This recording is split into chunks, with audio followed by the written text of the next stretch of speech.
পাকা ফসলে মরি হায় হায় হায় পৌষ তোদের ডাক দিয়েছে আয় রে চলে আয় আয় আয় হাওয়ার কথায় বলে কারো পৌষ মাস কারো না না সর্বনাশ নয়, বরং আমরা আশায় বুক বেঁধে বেরিয়ে পড়লাম পথে। যাব মেদিনীপুর, বাঁকুড়া, পুরুলিয়া, ঝাড়খণ্ডের প্রত্যন্ত গ্রামে। উদ্দেশ্য ওখানকার টুসু উৎসব দেখা এবং অবশ্যই আপনাদের দেখানো। মাঠের বাঁশি শুনে শুনে আকাশ খুশি হলো, ঘরেতে আজকে রবে গো খোলো খোলো দুয়ার খোলো খোলো খোলো দুয়ার খোলো। মাঠের বাঁশি শুনে শুনে আকাশ খুশি হলো, ঘরেতে আজকে রবে গো।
অস্ট্রিক ভাষায় টুসু কথার অর্থ ছোট পুতুল বা ছোট মেয়ে।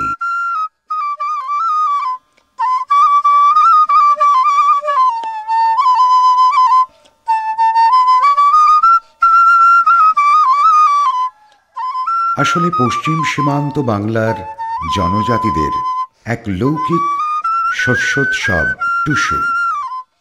টুসু এখানকার কৃষিজীবী মানুষের ঘরের একজন, তাদের পরিবারেরই এক মানবী।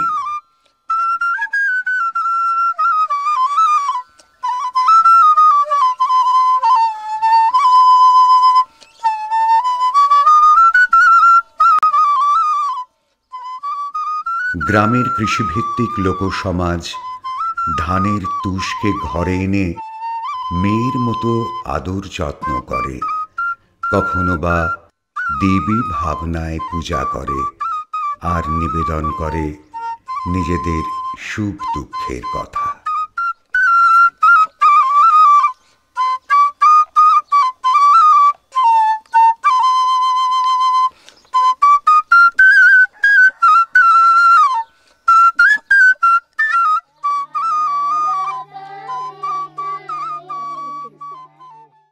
টুসুর সঙ্গে ধর্মের কোনো সম্পর্ক নেই, তাই টুসুর মূর্তি কোথাও কোথাও থাকলেও টুসু কোনো দেবী নন। টুসু পূজায় নেই কোনো মন্ত্র।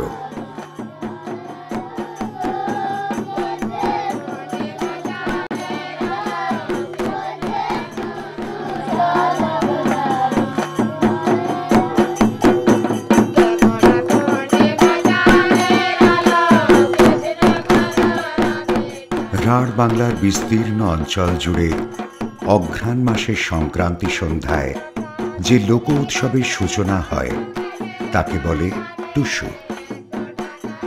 বাঁকুড়া, বর্ধমান, পুরুলিয়া, পশ্চিম মেদিনীপুর, হুগলি এবং ঝাড়খণ্ড রাজ্যের বিরাট এলাকায় ধানের তুষ ও ফুল দিয়ে টুসুর প্রতিষ্ঠা হয়। টুসু মূলত কুমারী কিশোরীদের জন্য, তবে সকল বয়সের মহিলারাই এই আনন্দানুষ্ঠানে অংশগ্রহণ করেন।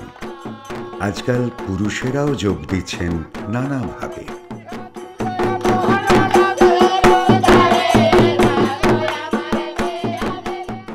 টুসু নামটা ছিল, একজন গরিবের মেয়ে ছিল এবং দেখতে অত্যন্ত সুন্দর ছিলেন তিনি। তো আস্তে আস্তে যখন বড় হয়ে গেল, খুব ভালো দেখতে, এরপরে তখন রাজাদের আমল ছিল, রাজারাই রাজত্ব করত, তারা খুব গরিব ছিল। সেই সময় প্রজারা দেখলো তার মেয়ে হয়েছে, কাজকর্ম করতে পারছে না তিনি, তখন হচ্ছে কি তাকে বলল রাজাকে যে রাজা সাহেব এই ব্যাপার যে ওর একটা মেয়ে আছে, এখানে কাজ করতে ইচ্ছুক, তাদের খাতে জুটে নাই, সেই জন্যে তাকে নিয়ে আসা হোক। এরপরে সেখানে গেছে, জানে রাজাকে বলেছেন যে এই ব্যাপার রাজাকে, তখন রাজাই বললো যে ঠিক আছে চলে যাও তার কাছে। যা তার বাবা বললো যে আপনার মেয়েকে আমরা আমাদের রাজবাড়িতে কাজের ব্যবস্থা করে দিয়েছি, ওখানে কাজ করতে হবে। তো বললো যে ঠিক আছে বউ, পাঠাবো আমি, তার জন্য কোনো অসুবিধা নেই। রাজা সাহেব যখন আমার মেয়েকে কাজ করার জন্য বলেছেন, নিশ্চয়ই আমি পাঠাবো। এরপরে তার বাবা তার মেয়েকে বলল যে বাবা এরপর তো রাজার ঘরে কাজ করতে হবে, তাহলে আমাদের কিছু জায়গা দিবে, খাওয়া দাওয়ার জন্য অসুবিধা হবে না। ঠিক আছে বাবা, আমি যাবো কাজ করতে। বাবার কথায় রাজি হলো, সে 3 বছরে সে কাজ করতে চলে গেল। এরপরে প্রতিদিন এই কাজ করে, মাঝে মধ্যে বলে যে দাঁড়া তুমি ওখানেও থাকতে পারো, বাবার বাড়িতেও যেতে পারো। তাহলে যাওয়া আসার একটু অসুবিধা হচ্ছিল, মাঝে মাঝে থাকতো, মাঝে মাঝে বাবার কাছে আসতো।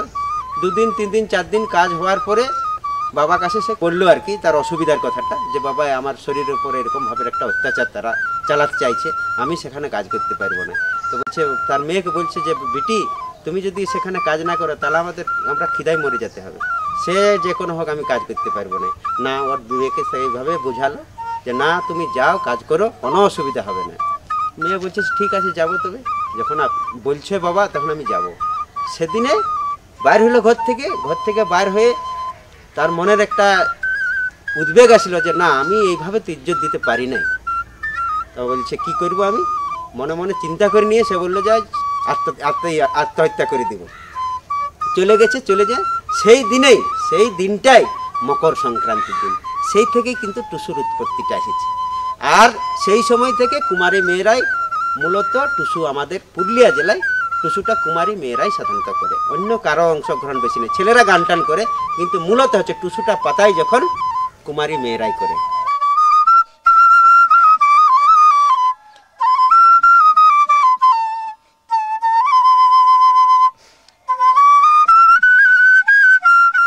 এ তো গেল কিংবদন্তি লোকগাথা। মকর সংক্রান্তিতে টুসুর এই আত্মবিসর্জনে পশ্চিম সীমান্ত বাংলার জনজাতিরা স্মরণ করে টুসু উৎসবের মাধ্যমে। হিমন্তের ধান কেটে ক্ষেতের ফসল ঘরে তোলার সময় এই উৎসবের সূচনা হয় বলে টুসু ফসল কাটা ও ফসল তোলার উৎসব। আর এখানেই জাদু ভাবনার সঙ্গে উর্বরতাবাদের অদ্ভুত মিল দেখা যায়।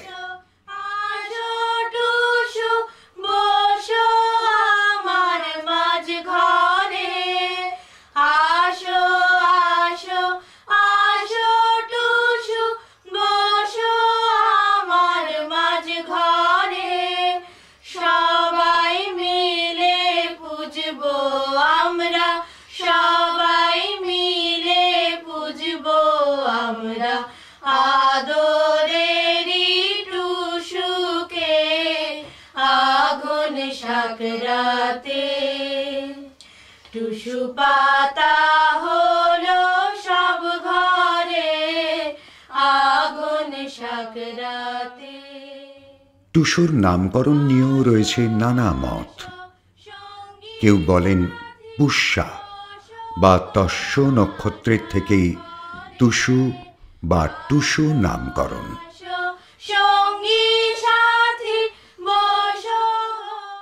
আবার কারো মতে উড়িষ্যার পাহাড়ি অঞ্চলের হিন্দু ভূঁইয়াদের উষা এবং ওষা ব্রতগুলি থেকে টুসু ব্রত এসেছে। সাধারণভাবে বলা যায় যে রাঢ় অঞ্চলের দ্রাবিড় অস্ট্রিক ভাষাবর্গের মানুষজনের উপাস্য দেবী এবং প্রাচীন বাংলার তুষ তুষালী ব্রতের আধুনিক রূপ টুসু।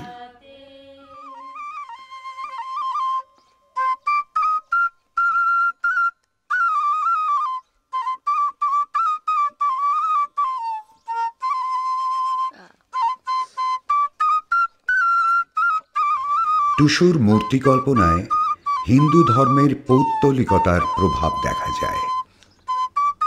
উৎসবের সময় টুসুকে জীবন্ত বলে মনে করায় সর্বপ্রাণবাদের প্রভাব কাজ করে। টুসুর মূর্তিরূপ একালের বলে মনে করা হয়।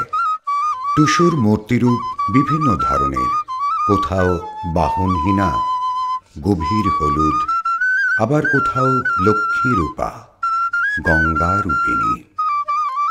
এসবই টুসু ব্রতের ওপর ব্রাহ্মণ্য সংস্কৃতির প্রভাব। নিরাকার বিমূর্ত রূপ ছেড়ে টুসু সাকার মৃন্ময়ী।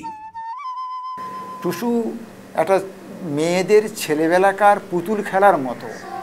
আমরাও ছোটবেলা দেখেছি, হয়তো আমার দিদির একটা টুসুর সঙ্গে আর এক তার বন্ধুর টুসুর বন্ধুত্ব পাতালো, খাওয়ানো দাওয়ানো হলো, একটা কৃত্রিম আত্মীয়তা তৈরি করা হয়, সেইটাই আসলে। ফলে টুসুর প্রথমত কোনো মূর্তি ছিল না, ছিল ওই ফুলের যে ঘর চৌদল বলা হয়, সেই চৌদলেরটাকে নিয়ে ওরা ঘুরে বেড়াতো এবং তার মধ্যে ছোট একটা পুতুল বসানো থাকতো। কিন্তু পরে পরে দেখেছি টুসুর দুটো জোন ভাগ হয়ে গেছে। একটা বাংলা এবং বিহারের, এই উড়িষ্যার এখন সিংভূম এইসব অঞ্চল, এটাতে টুসুর জন্য মূর্তি তৈরি করা হয়।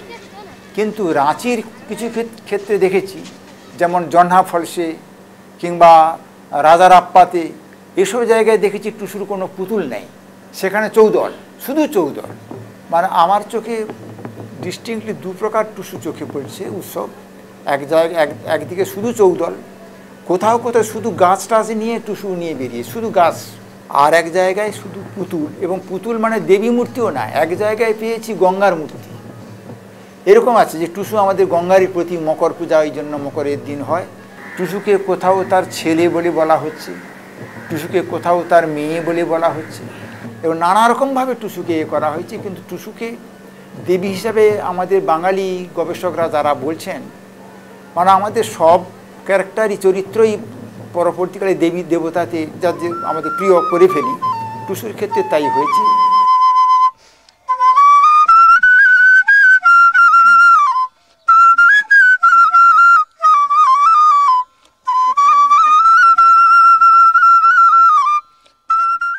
উপকরণ আলাদা হতে পারে কোথাও কোথাও, তবে টুসু আরাধনার যাবতীয় উপকরণ পোড়ামাটির যে শূন্য গর্ভ পাত্রে রাখা হয় তার নাম টুসু খলা। কোথাও এই টুসু খলার চারদিকের কানায় থাকে ছোট ছোট মাটির প্রদীপ, তাই এর নাম আলো খলা।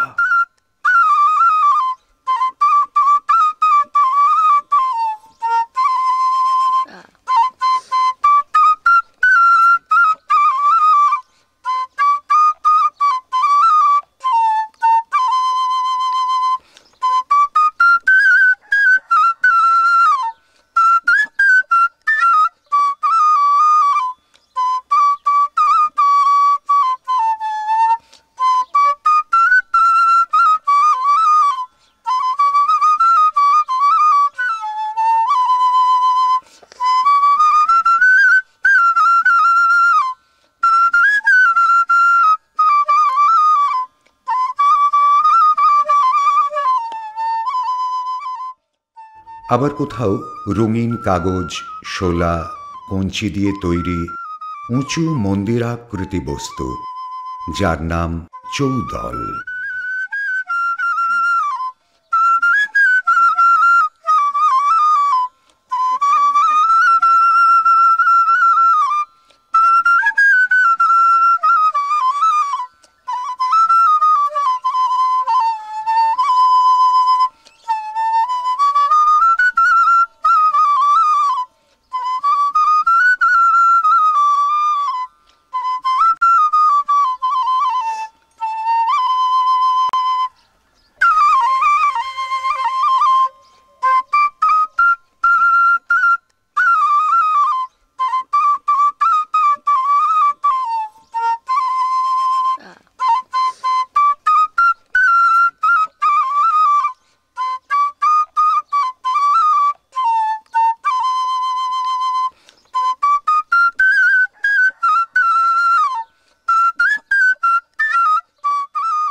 টুসু কখনো ঘরের মেয়ে, কখনো সে দেবী, কখনো সে বালিকা, আবার কখনো সে বালক।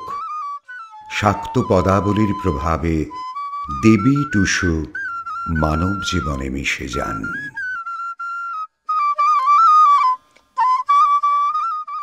আমরা দেখতে পাচ্ছি কোথাও কোথাও টুসু মূর্তি লক্ষ্মী প্রতিমার মতো। অনেকে পৌষ মাসকে লক্ষ্মী মাসও বলে থাকেন।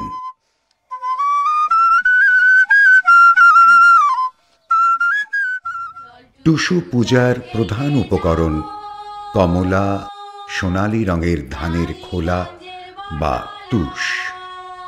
সঙ্গে থাকে উর্বরতাবাদের প্রতীক কাড়ুলি বাছুরের 5, 7 কি 9টি ছোট গোবরগুলি, দূর্বা, কড়ি, আতপ চাল, সর্ষে ফুল, মূলা ফুল, গাঁদা, আকন্দ ফুল, সিন্দুর ইত্যাদি মাঙ্গলিক উপচার।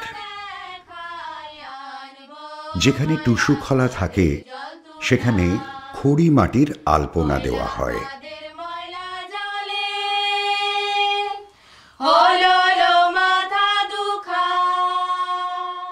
নতুন টুসু খলায় সাদা লাল রং করা হয়।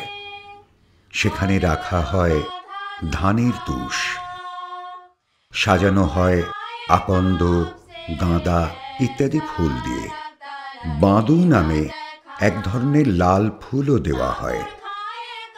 প্রতি সন্ধ্যায় টুসুকে দেওয়া হয় ভোগ বা শীতল। ভোগের উপচারও লৌকিক।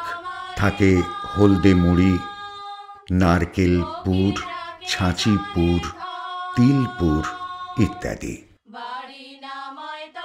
টুসু আরাধনায় ধানের তুষকে প্রথমে ভাবমূর্তি, পরে রূপমূর্তি এবং তারও পরে পৌরাণিক স্বীকৃতি দেওয়া হল। অর্থাৎ আদিম লোকবিশ্বাসের আর্যীকরণ হল। টুসুকে কুমারী নারী রূপে মনে করার পিছনে পৃথিবীর সর্বত্র কুমারী নারীকে উর্বরা শক্তির প্রতীক বলে মনে করার লোকবিশ্বাস কার্যকর হয়েছে। টুসুকে কুমারী নারী রূপে কল্পনা করে তার কাছে নিজেদের সুখ দুঃখের কথা বলে মানুষেরা। আবার আরাধনা করার সময় দেবী রূপে কল্পনা করা হয় এবং কোথাও কোথাও এই দেবী রূপের গুণগানও করা হয়। পৌষের প্রতি সন্ধ্যায় টুসু খলার সামনে চলে বন্দনা গীত।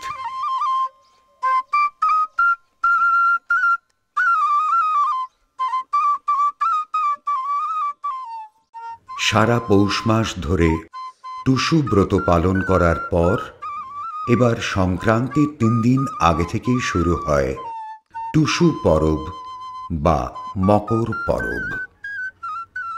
এই 3 দিনের প্রথম দিনকে বলে আউড়ি।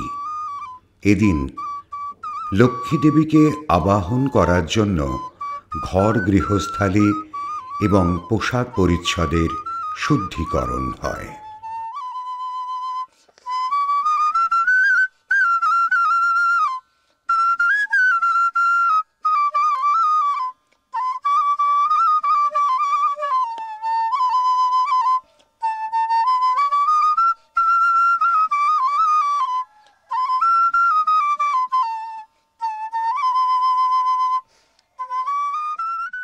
দ্বিতীয় দিনে লক্ষ্মী দেবী কৃপা দৃষ্টি দান করেন। এদিন চালকুটা বা গুঁড়ি কুটা হয়। এদিনকে বলে চাউড়ি।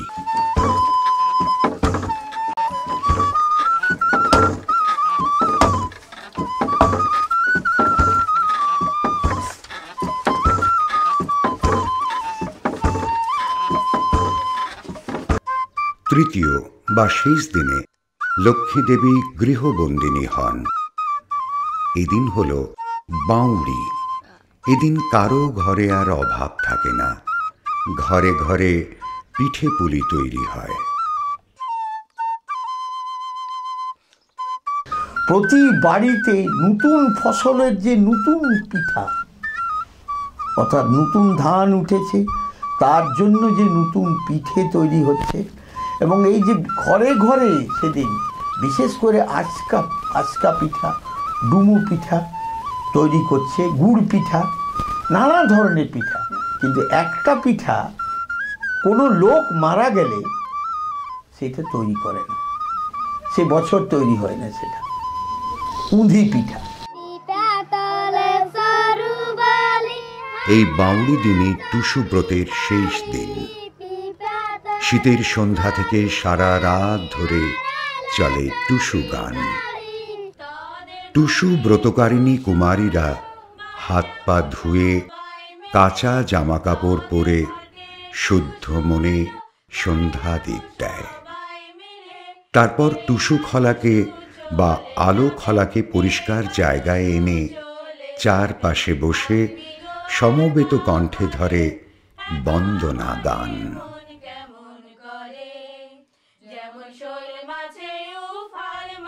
টুসু খলা ফুলে ফুলে সাজানো হয়। কোথাও থাকে শোভিত চৌদল। শীতকাতুরে রাতের নিঝুম নীরবতা ভেঙে খান খান হয়ে যায় টুসু গানে। নারী মনের কামনা, বাসনা, অভিমান, ঈর্ষাও ফুটে ওঠে টুসু গানে। এই রাত টুসু জাগরণের রাত।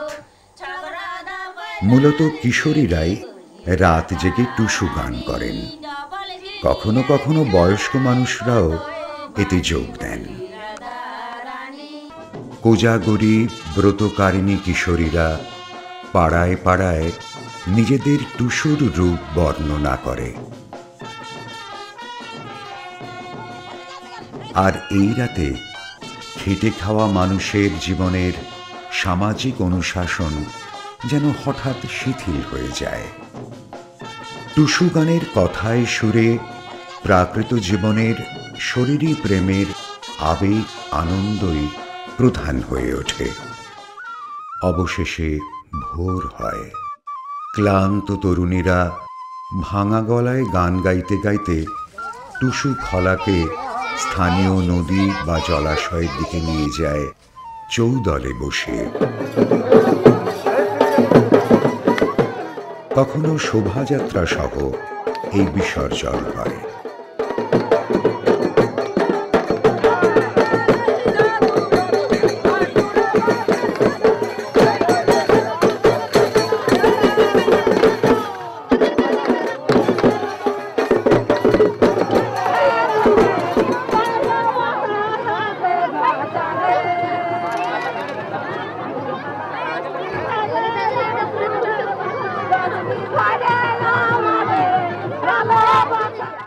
টুসু বিসর্জনের আগে চলে স্নান,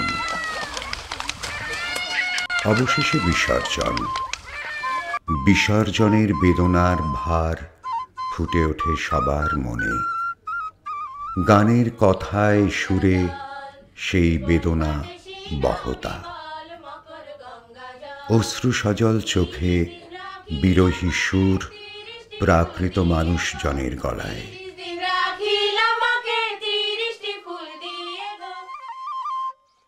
বিসর্জনের পর ঘরে ফিরে এসে চলে পিঠে মুড়ি খাওয়া। আমরা লক্ষ্য করি যেখানে কুর্মী, সাঁওতাল, ভূমিজ, মুন্ডা, ওরাঁও, খেড়িয়া, হো, লোদা, শবর থেকে শুরু করে ভূমিজ থেকে শুরু করে বিভিন্ন মানুষজনেরা আছেন, তারা আজও পৌষ পরবের শেষ দিন অর্থাৎ পৌষ মাসের শেষ দিন অর্থাৎ পৌষ সংক্রান্তিতে টুসুকে বিদায় জানায়, অর্থাৎ বৎসরকে বিদায় জানায়। সেই দিন থেকেই আমাদের বছর শেষ হলো, আর পয়লা মাঘ ওই অঞ্চলের মানুষের নতুন বৎসর অর্থাৎ আখ্যান যাত্রা, অর্থাৎ নতুন বৎসর শুরু হচ্ছে। তাই আমরা লক্ষ্য করি টুসু মেলা, পুরুলিয়ার কাছে ডাবর মুটরুডি গ্রামে টুসু মেলা, জয়দার টুসু মেলা থেকে শুরু করে অসংখ্য টুসু মেলা, পাশাপাশি আবার মুড়ির টুসু মেলা, তুলিনের টুসু মেলা, এমনি হাজার হাজার টুসু মেলা, লক্ষ লক্ষ মানুষের গান। এই উপলক্ষে বাংলার রাঢ় অঞ্চল এবং ছোটনাগপুর মালভূমির দামোদর, অজয়, ময়ূরাক্ষী, সুবর্ণরেখা, কাঁসাই, শিলাই, কুমারী, গন্ধেশ্বরী, রূপনারায়ণ, দ্বারকেশ্বর প্রভৃতির অববাহিকা অঞ্চলে অগণিত মানুষের উপস্থিতিতে এক মহামিলন মেলা হয়ে ওঠে। চলছে টুসু প্রতিযোগিতা। টুসু মেলায় ফুটে ওঠে প্রাণবন্ত জীবন যৌবন। চলে কাঁসি, ঢোল, করতাল সহযোগে ধামসা মাদল নিয়ে উদ্দাম নৃত্য। এইভাবে টুসু পরব রাঢ় অঞ্চলের শ্রেষ্ঠ লোক উৎসব হয়ে উঠেছে। বাংলার শারদোৎসবের প্রাণ চাঞ্চল্য এর কাছে ম্লান হয়ে যায়। মন্ত্রবিহীন, পুরোহিতবিহীন এই উৎসব লোক আঙ্গিকের অন্যতম এক শ্রেষ্ঠ উৎসব। মকরের আরেকটি প্রিয় অনুষ্ঠান মকর পাতানো, ফুল পাতানো বা সই পাতানো। এখানে সম্প্রদায় নির্বিশেষে ধর্মনিরপেক্ষভাবে জাতপাতের ঊর্ধ্বে নতুন বন্ধুত্ব স্থাপন করে। এইভাবেই টুসু পরব রাঢ় ঝাড়খণ্ড অঞ্চলের শ্রেষ্ঠ লোক উৎসব হয়ে উঠেছে। এখানে নারী আর মাটি সমীহ ও সম্মানের দুই যে উৎপাদিকা, শস্য বা সন্তানের আধার। রাঢ় অঞ্চলে মহিলাদেরই প্রাধান্য। টুসু উৎসব দেখে তো তাই মনে হয়।